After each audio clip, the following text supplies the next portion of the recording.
Hello दोस्तों, मैं गौरव शर्मा आप सभी का हार्दिक स्वागत करता हूं। दोस्तों, हम अर्थमेटिक पहले नहीं पढ़ेंगे, पहले हम पढ़ेंगे एडवांस मैथ। और एडवांस मैथ में भी जो हम सबसे पहले टॉपिक पढ़ने वाले हैं वो है हमारा ज्योमेट्री।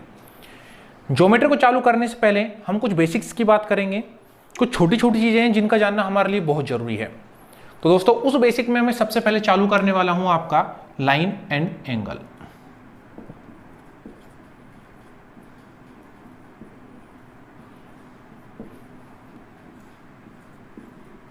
रेखा व कोण।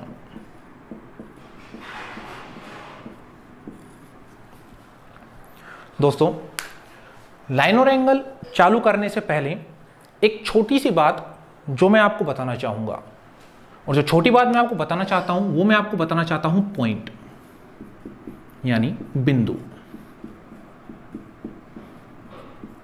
बिंदु क्या होता है, बिंदु की डायमेंशन क्या होती है या नहीं होती है। तो अगर मैं उसकी बात करता हूं तो दोस्तों, जो आपका पॉइंट बिंदु होता है, आप किसी भी पेन की निब को किसी भी पेपर पर या बोर्ड पर आप लगाते हो तो वही आपका क्या कहलाता है, बिंदु कहलाता है। या फिर मैं कह सकता हूं एक ऐसा वृत्त जिसकी कोई रेडियस ना हो, एक ऐसा वृत्त जिसकी कोई रेडियस ना हो, आपका क्या कहला सकता है, बिंदु कहला सकता है। अगर दोस्तों मैं बिंदु की बात करूं तो बिंदु की ना तो कोई ऊंचाई होती है, यानी नो हाइट। बिंदु की ना ही कोई चौड़ाई होती है, यानी नो विड्थ। बिंदु की ना ही कोई लंबाई होती है, यानी नो लेंथ। दोस्तों, अगर मैं बताना चाहूं तो बिंदु की कोई डायमेंशन भी नहीं होती है, यानी मैं लिख सकता हूं नो डायमेंशन।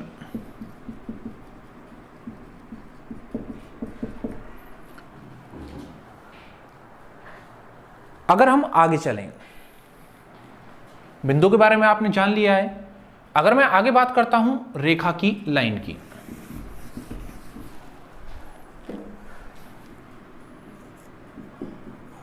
लाइन रेखा क्या होती है।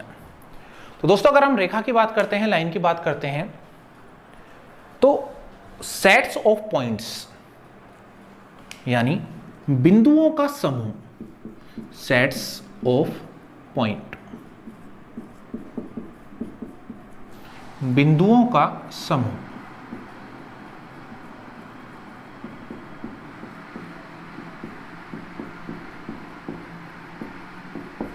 आपका क्या कहलाता है, रेखा।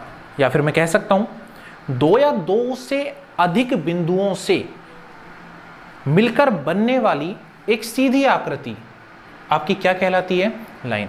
अगर आप लिखना चाहें दो या दो से अधिक बिंदुओं से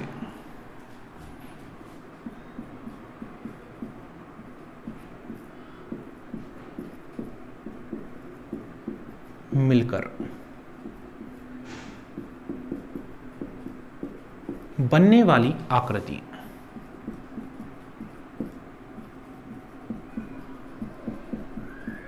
आपकी क्या कहलाती है, लाइन।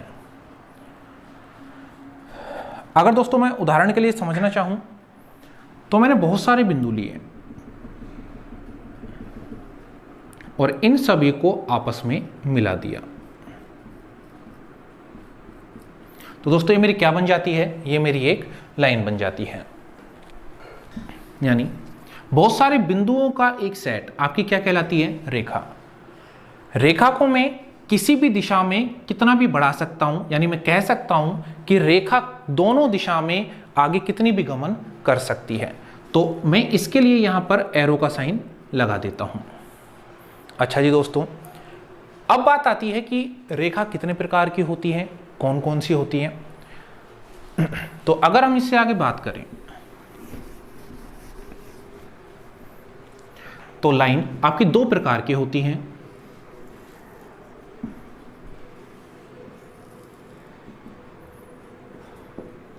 एक आपकी होती है स्ट्रेट लाइन, सरल रेखा,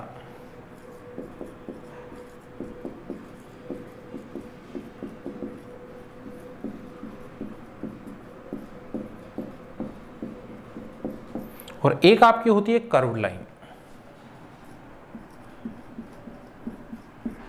यानी वक्र रेखा।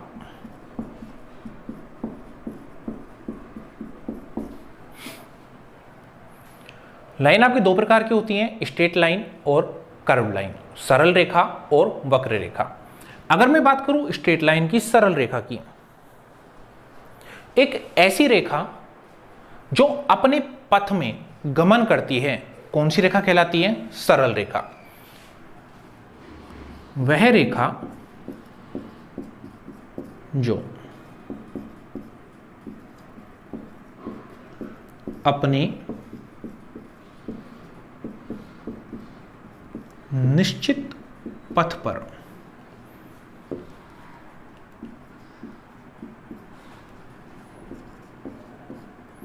गमन करे, सरल रेखा कहलाती है। यानी अगर मैं एग्जांपल लूं तो यह आपकी कैसी रेखा होगी? सरल रेखा। अगर बात करते हैं कर्व लाइन की, तो वह रेखा जो अपने एक निश्चित पथ से विचलित हो जाती है, कौन सी रेखा कहलाती है? कर्व लाइन, यानी वक्र रेखा। वह रेखा जो अपने पथ से विचलित होती है,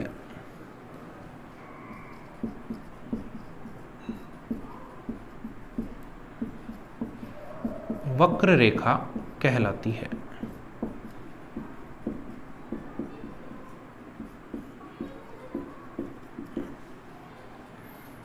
अगर मैं आपको उदाहरण के लिए बताना चाहूं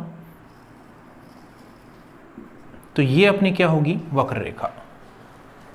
रेखा अपने पथ में चल रही है, सरल रेखा, पथ से विचलित हो गई, वक्र रेखा। दोस्तों अगर आगे बात करें फ्रेंड्स, या तो अगर आप इनको उतारते हुए चलिए या आप इनका स्क्रीनशॉट लेते हुए चलिए, मैं आपको प्रॉपर नोट्स बनवाऊंगा पूरी ज्योमेट्री के। किसी भी लेवल का क्वेश्चन आ जाए, आप उस क्वेश्चन को बहुत ही अच्छे से सोल्व कर सकते हैं। छोटी से छोटी बातें यहां पर डिस्कस की जाएंगी, तो आप इनको प्रॉपर नोट्स बना सकते हैं। एक नया रजिस्टर लीजिए और उसके अंदर ये सभी चीजें आप लिखना चालू कीजिए। अगर दोस्तों आगे बात करते हैं,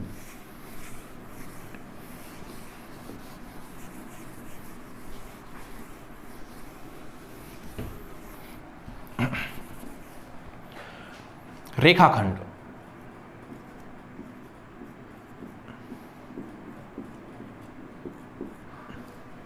लाइन सेगमेंट,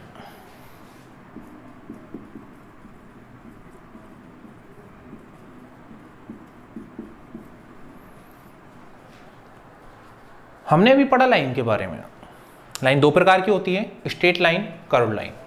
जो अपने पथ से विचलित नहीं होती है, सरल रेखा। जो अपने पथ से विचलित हो जाती है, वक्र रेखा। अगर हम आगे बात करें रेखाखंड, लाइन सेगमेंट क्या होता है? यदि किसी भी रेखा की लंबाई को निश्चित कर दिया जाए, यदि किसी भी रेखा की लंबाई को निश्चित कर दिया जाए तो वह हमारा क्या कहलाता है? रेखाखंड।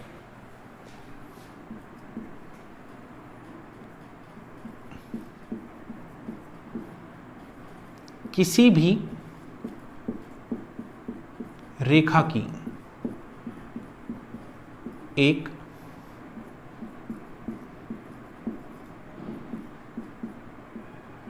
निश्चित लंबाई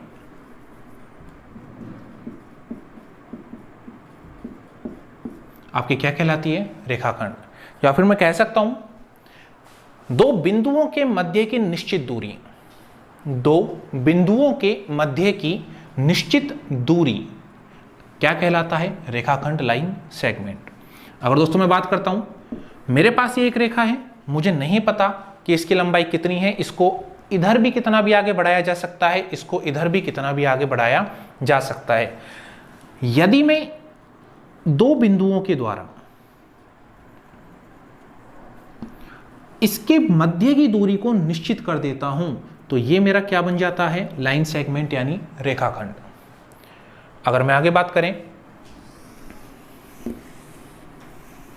किरण, रे।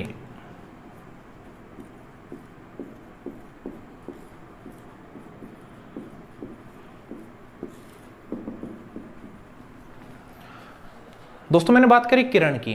किरण के नाम सुनते ही आपके दिमाग में आता होगा सूरज।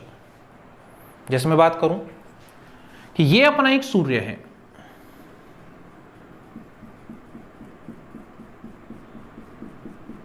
मैंने बोला एक निश्चित स्थान, या मैं बोल सकता हूं एक निश्चित बिंदु, एक निश्चित बिंदु से निकलने वाली रेखा। एक निश्चित बिंदु से निकलने वाली रेखा आपकी क्या कहलाती है? किरण। या मैं ऐसे बोल सकता हूं किसी भी रेखा के एक सिरे को, किसी भी रेखा के एक सिरे को निश्चित कर दिया जाए और दूसरा सिरा खुला छोड़ दिया जाए, वह कितना भी आगे जा सके, तो वो आपकी क्या कहलाती है? किरण। दोस्तों किरण क्या होती है? किसी भी रेखा के एक बिंदु को या एक सिरे को निश्चित कर दिया जाए तो वह क्या बन जाती है? किरण। अगर मैं इसे नाम देता हूं ए और बी, तो हम इसे डिनोट करेंगे ए बी, और ये डैट आपके किस साइड आया? बी की साइड। जो ये एरो बी की साइड आया है, ये यह दर्शाता है कि इस किरण को, इस रे को बिंदु बी से आगे कितना भी बढ़ाया जा सकता है। अगर मैं बात करूं, अगर मान लीजिए मैंने इस बिंदु को नाम दिया ए और इस बिंदु को नाम दिया बी, तो ये अब मैंने देखा, मैंने बिंदु बी को फिक्स किया है और बिंदु ए को छोड़ दिया है, तो मैं इसे कैसे दर्शाऊंगा? बी ए, और ये मेरा एरो, यानी जो बिंदु ए है उसे आप आगे कितना भी बढ़ाए सकते हैं। अगर आगे बात करते हैं दोस्तों,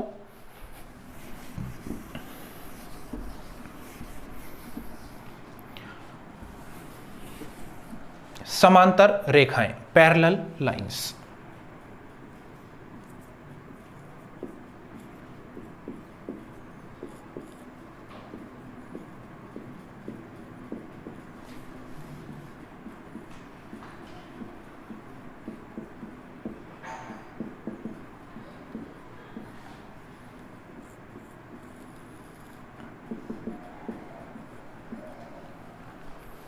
अगर बात की जाए पैरेलल लाइंस, समांतर रेखाओं की, तो ऐसी दो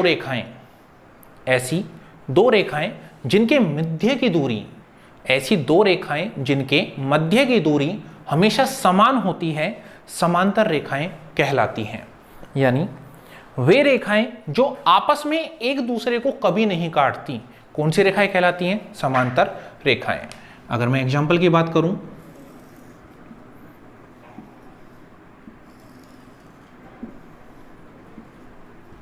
दोस्तों इसको मैंने माना L1 और इसको मैंने माना L2।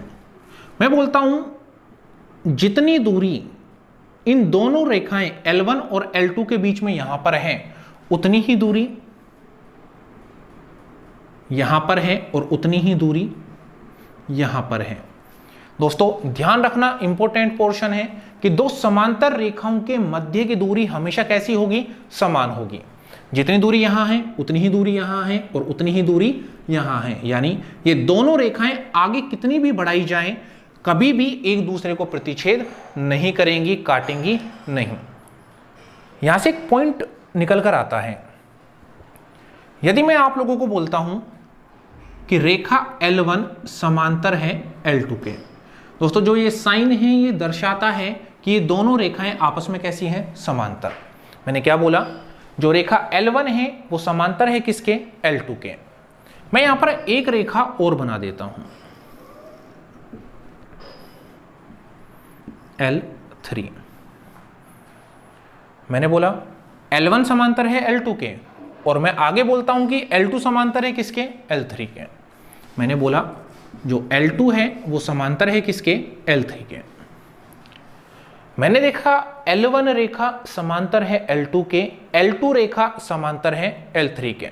यदि आपको किसी भी क्वेश्चन में ऐसी कंडीशन दी जाती है तो ध्यान रखना, जो आपकी रेखा L1 है वो समांतर होगी किसके भी? L3 के। आगे बढ़ते हैं, प्रतिच्छेदी रेखाएं।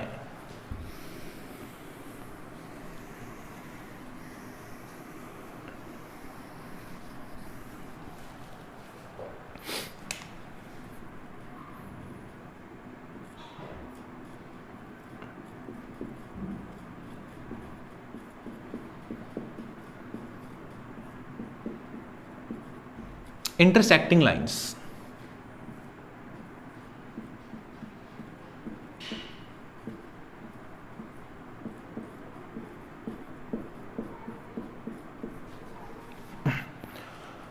दोस्तों पूरी कोशिश करेंगे कि आपको बाइलिंगुअल पढ़ाया जाए, जिससे ना तो हिंदी मीडियम के बच्चों को कोई परेशानी आए, ना ही इंग्लिश मीडियम के किसी भी बच्चे को कोई परेशानी आए। इंटरसेक्टिंग लाइंस, प्रतिच्छेदी रेखाएं। अभी हमने पढ़ा समांतर रेखाएं, पैरेलल लाइंस। ऐसी दो रेखाएं जो आपस में एक दूसरे को कभी भी नहीं काटती हैं, उनके मध्य की दूरी हमेशा कैसी होती है? समान। मैंने बोला प्रतिच्छेदी रेखाएं, ऐसी रेखाएं जो आपस में एक दूसरे को किसी एक बिंदु पर काटती हैं, क्या कहलाती हैं? प्रतिच्छेदी रेखाएं।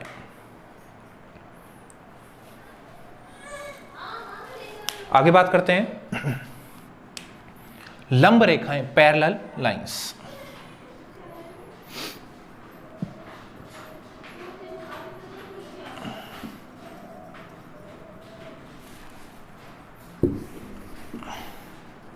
Sorry, perpendicular lines.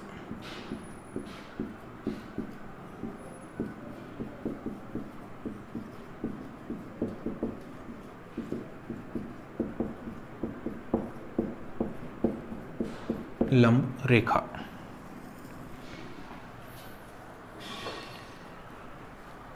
Perpendicular line, लंब रेखा, वे रेखाएं जो एक दूसरे को 90 डिग्री पर काटती हैं, लंब रेखाएं कहलाती हैं। वे रेखाएं जो एक दूसरे को 90 डिग्री पर काटती हैं, लंब रेखाएं कहलाती हैं। जैसे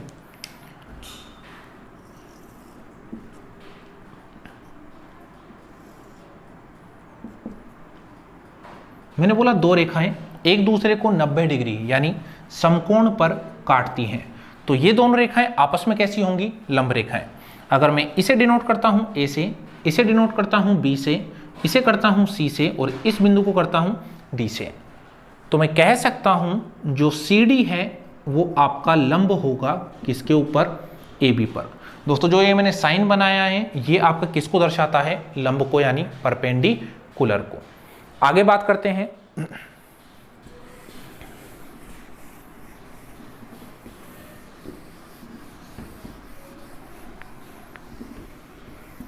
संगामी रेखाएं।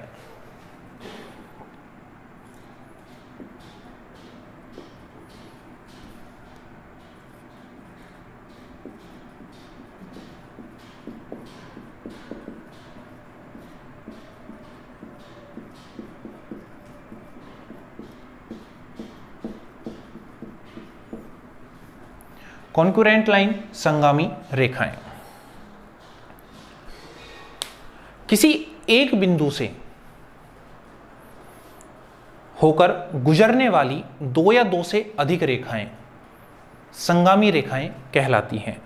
किसी एक बिंदु से दो या दो से अधिक रेखाएं गुजरती हैं तो उन रेखाओं को संगामी रेखाएं कहा जाता है।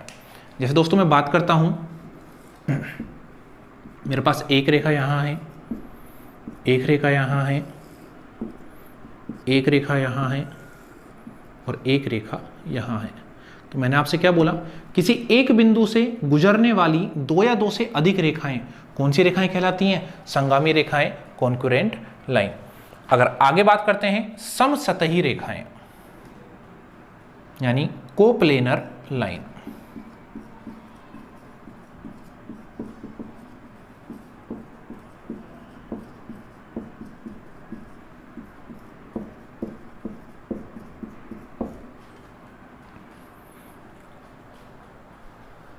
बात की जाए समसतही रेखाओं की तो ऐसी रेखाएं जो एक ही सतह पर होती हैं समसतही रेखाएं कहलाती हैं।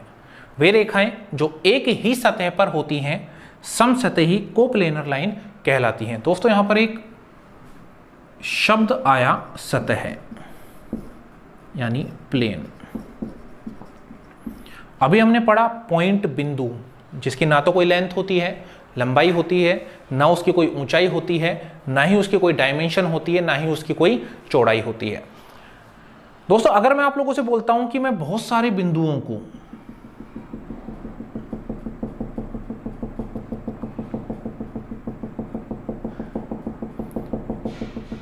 एक ही जगह इकट्ठा कर दूं, अगर मैं बहुत सारे बिंदुओं को एक ही जगह इकट्ठा कर दूं तो ये मेरे किसका निर्माण करते हैं? सतह का।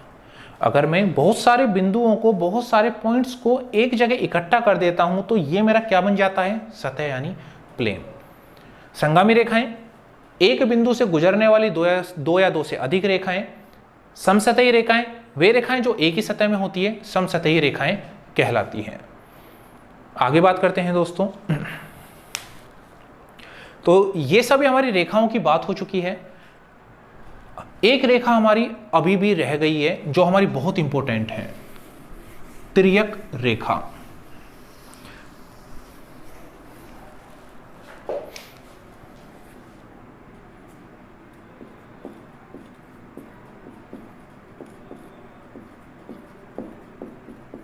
Transversal line.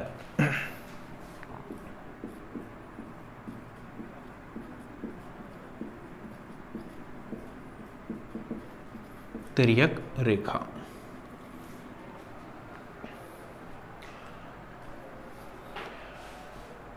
वह रेखा जो दो या दो से अधिक रेखाओं को काटती है, तिर्यक रेखा कहलाती है। वह रेखा जो दो या दो से अधिक रेखाओं को काटती है, ट्रांसवर्सल लाइन यानी तिर्यक रेखा कहलाती है। अगर मैं इसको समझना चाहूं दोस्तों, किन्हीं भी लाइनों को ये काट सकती है, लेकिन मैं यहां पर आपके पैरेलल लाइंस ले रहा हूं क्योंकि वहां से हम एक चीज और समझ लेंगे। तो मैंने बोला जैसे मेरे पास यहां पर आपके ये लाइन है L1, ये लाइन है आपकी L2 और ये लाइन है आपकी L3।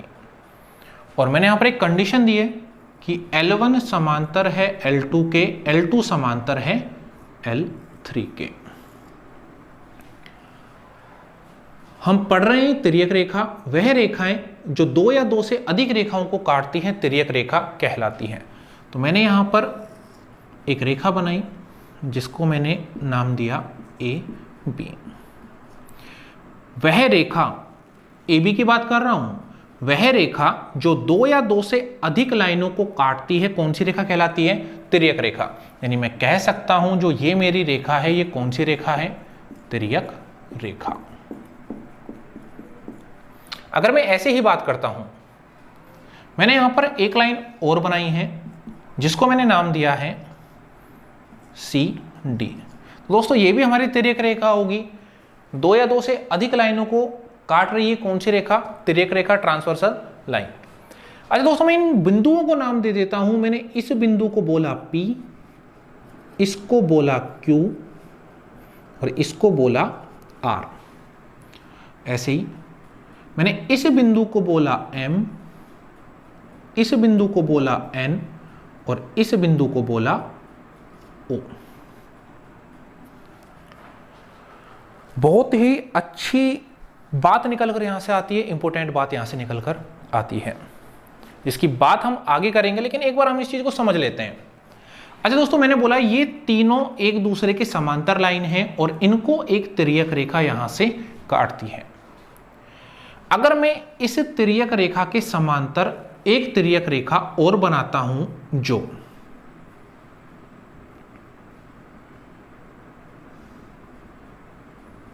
यहां से गुजरती है, इस तिर्यक रेखा CD के समांतर मैंने एक तिर्यक रेखा का और निर्माण किया जो आपस में एक दूसरे के क्या हैं? समांतर हैं। मैं इस बिंदु को नाम दे देता हूं M', इसको मैंने नाम दे दिया N' और इसको मैंने नाम दे दिया O'।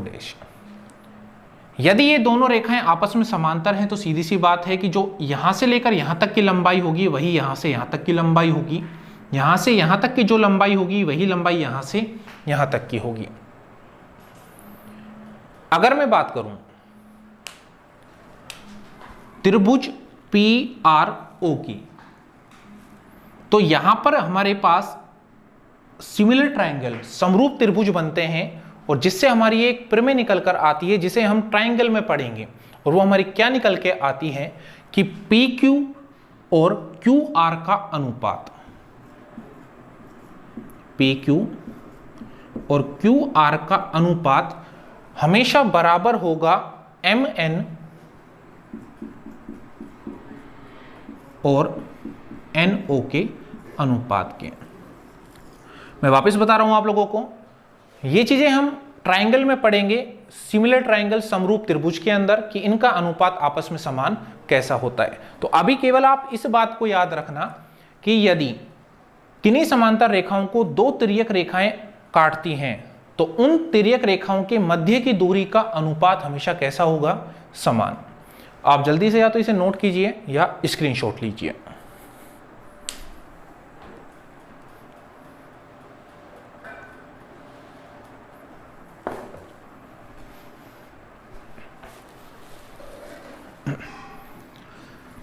आगे बढ़ते हैं।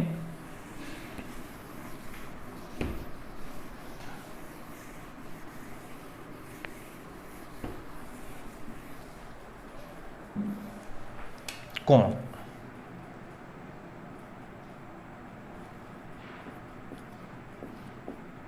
एंगल।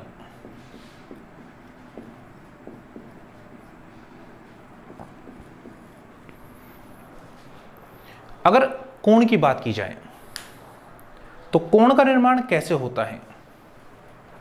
यदि दो किरण एक ही बिंदु से चालू हों या एक ही बिंदु पर खत्म हों तो वो किसका निर्माण करती हैं, कोण का निर्माण करती हैं। मैंने आप लोगों को क्या बोला, यदि दो किरण, मैंने एक बिंदु लिया, एक किरण यहां से यहां गई और एक किरण यहां से यहां गई, किसी भी एक बिंदु से निकलने वाली दो किरणें किसका निर्माण करती हैं, कोण का। अगर मैं बात करूं दोस्तों कोणों के प्रकार, कोण कितने प्रकार के होते हैं, तो हम सबसे पहले पढ़ते हैं न्यून कोण, एक्यूट एंगल।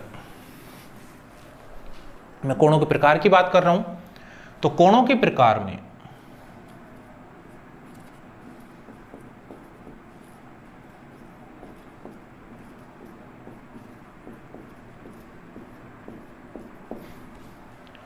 जो सबसे पहले आता है वो आता है एक्यूट एंगल। एक्यूट एंगल क्या होता है,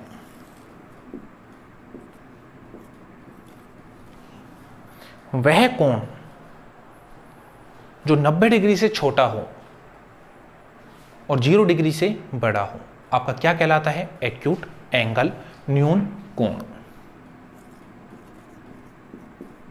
न्यून कोण,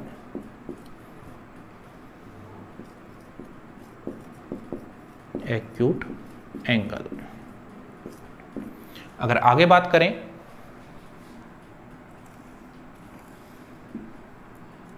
समकोण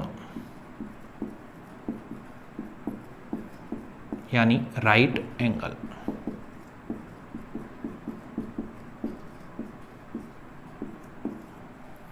जहां थीटा का मान आपका हमेशा कितना होता है, 90 डिग्री। अगर न्यून कोण की बात की जाए तो थीटा का मान 0 डिग्री से तो बड़ा और 90 डिग्री से क्या होता है, छोटा। आगे बात करते हैं दोस्तों अधिक कोण। अधिक कोण, ऑब्ट्यूज एंगल।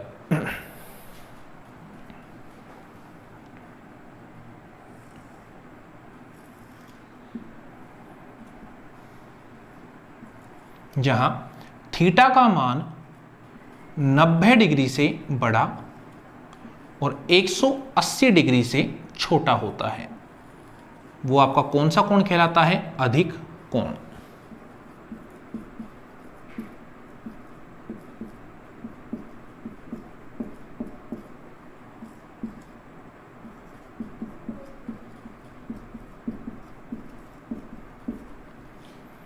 आगे बात करते हैं सरल कोण, स्ट्रेट एंगल।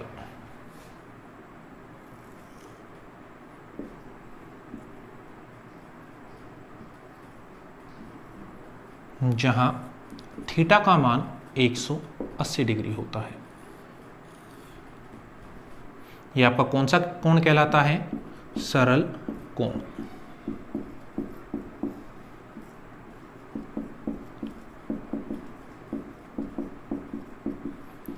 Straight angle.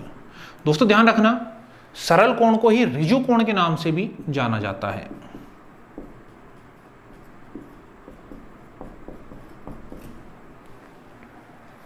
आगे बात करें वृद्ध कोण रिफ्लेक्स एंगल।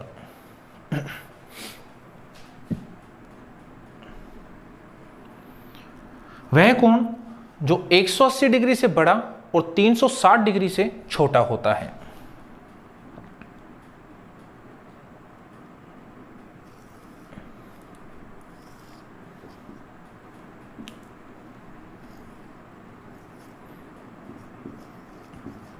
एक 180 डिग्री से बड़ा और 360 डिग्री से छोटा, यह आपका कौन सा कहलाता है? वृद्ध कोण या रिफ्लेक्स एंगल। और दोस्तों लास्ट बात की जाए तो आपका आता है पूर्ण कोण, कंप्लीट एंगल, यानी और ये मैंने इसको पूरा घुमा दिया, ये आपका क्या होता है? थीटा, जहां थीटा का मान आपका कितना होता है? 360 डिग्री। वृत्त कोण में 180 डिग्री से बड़ा, 360 डिग्री से छोटा और पूर्ण कोण कंप्लीट एंगल, थीटा का मान कितना होता है? 360 डिग्री।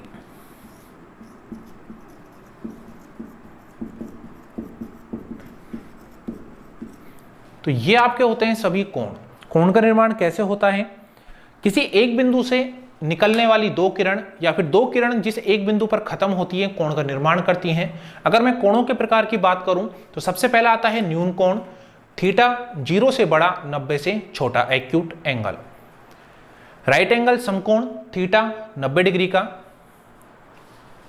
ऑब्ट्यूज एंगल अधिक कोण, थीटा का मान 90 डिग्री से बड़ा और 180 डिग्री से छोटा। आगे चलते हैं सरल कोण, स्ट्रेट एंगल, जिसे मैं किस नाम से जानता हूं? ऋजु कोण, थीटा का मान 180 डिग्री। आगे बात की जाए वृत्त कोण रिफ्लेक्स एंगल, थीटा का मान 180 डिग्री से बड़ा और 360 डिग्री से छोटा। और अगर लास्ट की बात की जाए पूर्ण कोण यानी कंप्लीट एंगल, जहां थीटा का मान कितना होता है? 360 डिग्री। अगर दोस्तों हम इसी कड़ी को आगे बढ़ाते हैं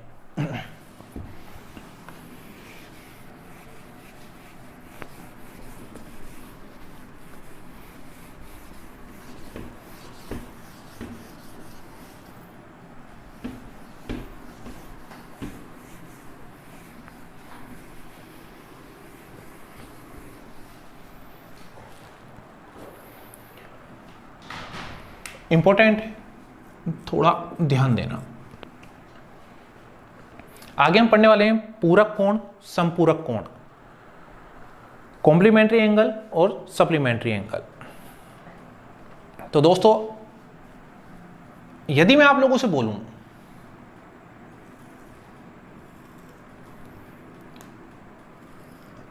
किन्हीं भी दो कोणों का योग, किन्हीं भी दो कोणों का योग, सम ऑफ टू एंगल्स, यानी अल्फा प्लस बीटा कितना है? 90 डिग्री। ये एक साथ भी हो सकते हैं आपके और ये आपके अलग अलग भी हो सकते हैं। ये आपका अल्फा और ये आपका बीटा, तो अल्फा प्लस बीटा आपका कितना हुआ? 90 डिग्री। एक साथ भी हो सकते हैं और ये आपके अलग अलग भी हो सकते हैं। यदि दोनों कोणों का योग कितना हो? 90 डिग्री, तो ये आपके कहलाते हैं पूरक कोण, पूरक कोण यानी कॉम्प्लीमेंट्री एंगल।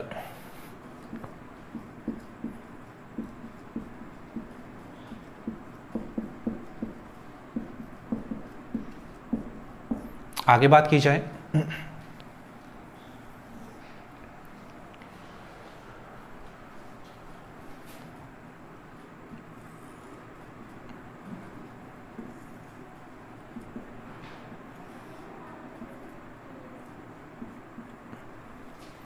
यदि किन्हीं दो कोणों का योग 180 डिग्री हो, वही कंडीशन, ये आपके एक साथ भी हो सकते हैं और ये आपके अलग अलग भी हो सकते हैं।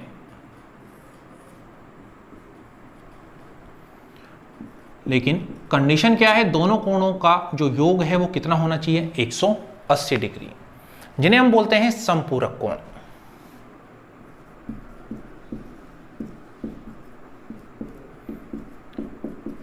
Supplementary angle.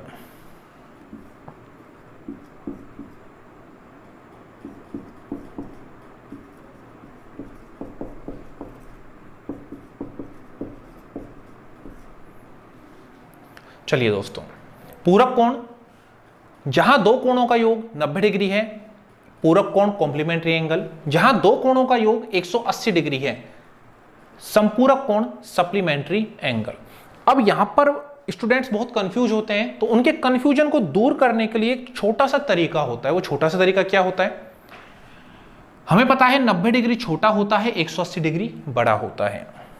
तो अगर मैं बात करूं कॉम्प्लीमेंट्री एंगल, अगर हम इंग्लिश वर्ड्स की बात करें तो दोस्तों अगर मैं बात करता हूं सी की, तो अल्फाबेट्स में सी क्या आता है पहले, एस क्या आता है बाद में। जो पहले आया वो छोटा, जो बाद में आया वो बड़ा। सी पहले आया यानी आपके एंगल क्या है, छोटे। एस बाद में आया, एंगल आपके क्या है, बड़े। अगर हिंदी के वर्ड्स की बात की जाए, पूरक छोटा शब्द है, संपूरक बड़ा शब्द है। छोटा शब्द छोटा कोण, बड़ा शब्द बड़ा कोण। तो ऐसे भी आप इनको याद रख सकते हैं। अगर दोस्तों मैं आगे बात करता हूं, यदि इस वाली कंडीशन की मैं बात करूं, यदि इस वाली कंडीशन की मैं बात करता हूं, इस वाली कंडीशन को मैं यहां से हटा देता हूं जिससे आप कंफ्यूज ना हो। मैं केवल किस कंडीशन की बात कर रहा हूं, इस वाली कंडीशन की जहां पर दोनों थीटा, दोनों एंगल एक साथ हैं, अल्फा और बीटा। तो दोस्तों यदि अल्फा और बीटा दोनों एक साथ हैं और दोनों का योग कितना है, 180 डिग्री, तो इन्हें बोला जाता है लीनियर पेयर एंगल, यानी रेखिक कोण युग्म। सप्लीमेंट्री एंगल भी बोलते हैं और इन्हें क्या बोलते हैं, लीनियर पेयर एंगल, यानी रेखिक कोण युग्म। तो इसे आप थोड़ा ध्यान रखना, कभी कभी एग्जाम्स में सीधा इसको पूछ लिया जाता है। आगे बात करते हैं।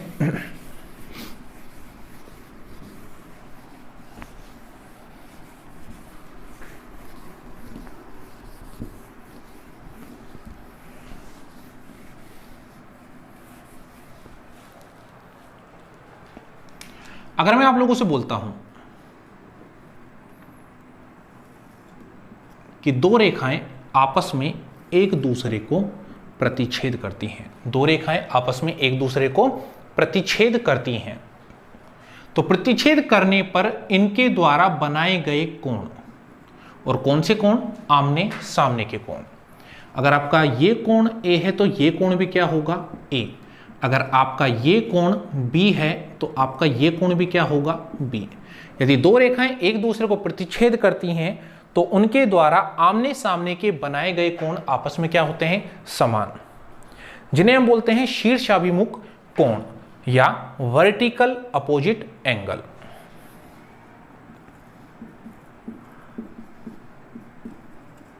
शीर्षाभिमुख कोण, और इसको बोला जाता है वर्टिकली अपोजिट एंगल। दो रेखाएं आपस में एक दूसरे को प्रतिच्छेद करें तो उनके द्वारा आमने सामने बनाए गए कोण आपस में क्या होते हैं, समान। आगे बात करते हैं।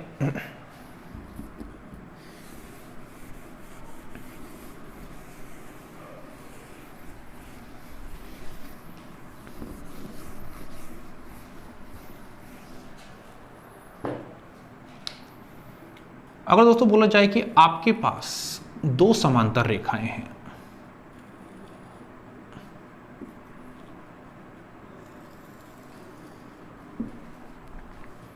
और इनको एक तिर्यक रेखा काटती है। आपके पास दो समांतर रेखाएं हैं और इनको एक तिर्यक रेखा काट रही है। अगर दोस्तों मैं इनके कोणों को नाम दे देता हूं, मैंने इस कोण को नाम दिया 1, इसको बोला 2, इसको बोला 3, इसको बोला 4, इसको बोला 5, इसको बोला 6, ये आपका 7 और ये आपका 8। मैंने सभी कोणों को नाम दे दिया है। दो रेखाएं आपस में एक दूसरे को काट रही हैं, यानी कोण 2 और कोण 3 आपस में बराबर होंगे, कोण 1 और कोण 4 बराबर होंगे, कोण 6 और कोण 7 बराबर होंगे, कोण 5 और कोण 8 बराबर होंगे। और कौन से होंगे? वर्टिकल अपोजिट एंगल, शीर्षाभिमुख कोण। इसके बाद हम कर चुके हैं। अगर मैं आगे बात करता हूं, मैं आपसे बात करता हूं संगत कोण की, कॉरस्पॉन्डिंग एंगल।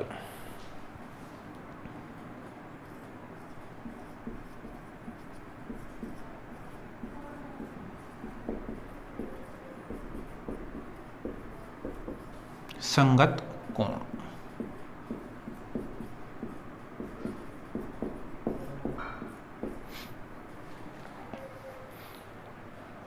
एक रेखा पर एक ही दिशा में बनाए गए कोण, जैसे कोण 1 बराबर होगा किसके? कोण 5 के। मैंने बोला कोण 1 बराबर कोण 5 के। इसी प्रकार कोण 2 बराबर होगा कोण 6 के। एक ही दिशा में कोण बनाए जा रहे हैं। कोण 2 बराबर हुआ कोण 6 के। अगर मैं और बात करता हूं तो कोण 3 बराबर होगा कोण 7 के, और कोण 4 बराबर होगा कोण 8 के। तो ये आपके कौन से होते हैं? कॉरस्पॉन्डिंग एंगल, संगत कोण। किसी भी एक रेखा द्वारा एक ही दिशा में बनाए गए कोण। कोण 1 बराबर कोण 5, कोण 2 बराबर कोण 6, कोण 3 बराबर कोण 7 और कोण 4 बराबर कोण 8। हम आगे बात करते हैं एकांतर कोण, अल्टरनेट एंगल।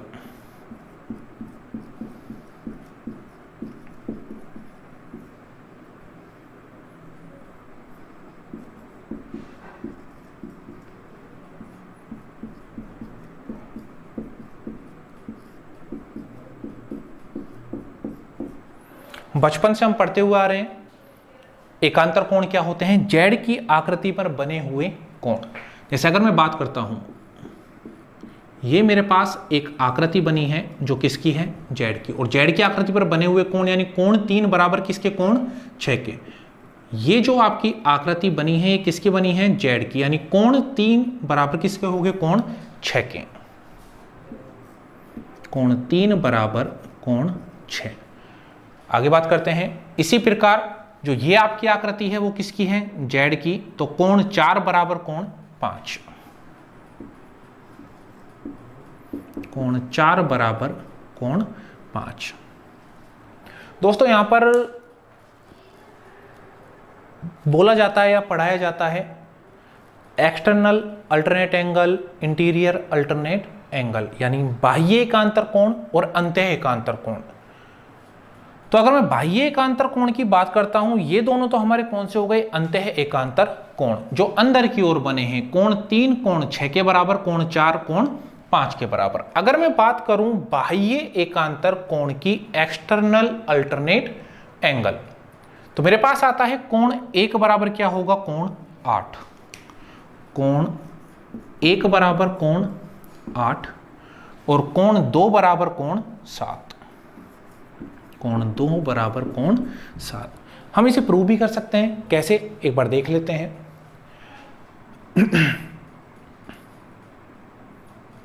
दोस्तों हम लोगों को यह पता है कि कोण 1 किसके बराबर है? कोण 5 के। कौन से कोण है? कॉरस्पॉन्डिंग एंगल यानी संगत कोण। जो आपका कोण 1 है वो किसके बराबर है? कोण 5 के। और ये कौन सा कोण है? कॉरस्पॉन्डिंग एंगल, संगत कोण। और हमें यह पता है कि कोण 5 किसके बराबर है? कोण 8 के। दो रेखाएं आपस में एक दूसरे को प्रतिच्छेद कर रही हैं, काट रही हैं, तो आमने सामने के वर्टिकल अपोजिट एंगल आपस में समान होते हैं। यानी मैं लिख सकता हूं कि कोण 5 बराबर होगा किसके? कोण 8 के। कोण 1 बराबर है कोण 5 के, कोण 5 बराबर है कोण 8 के, तो मैं यहां से लिख सकता हूं कि जो कोण 1 बराबर होगा किसके होगा, कोण 8 के, और मैंने इसे प्रूव कर दिया है। आगे की बात करते हैं। हमने जैसा अभी पढ़ा सरल कोण, एक सीधी रेखा पर बना कोण कितने डिग्री का होता है, 180 डिग्री का।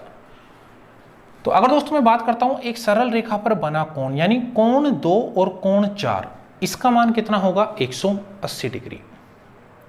और अगर ऐसे ही मैं बात करता हूं कोण 8 और कोण 6 एक सरल रेखा पर बने हैं, तो इनका योग भी कितना होगा, 180 डिग्री। तो दोस्तों यहां से एक प्रमेय निकल कर आती है, और वो प्रमेय क्या होती है, इंटीरियर एंगल।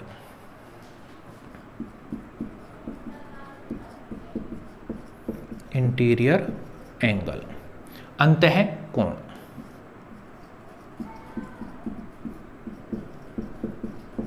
और मैं यहां देखता हूं अंतः कोण यानी कोण 4 और कोण 6, तो अंतः कोणों का योग हमेशा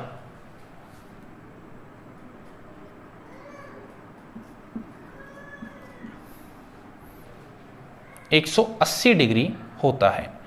इसी प्रकार कोण 3 प्लस कोण 5, इसका मान भी कितना होगा, 180 डिग्री। अंतः कोण कोण 4 कोण 6 योग 180 डिग्री, कोण 3 कोण 5 180 डिग्री।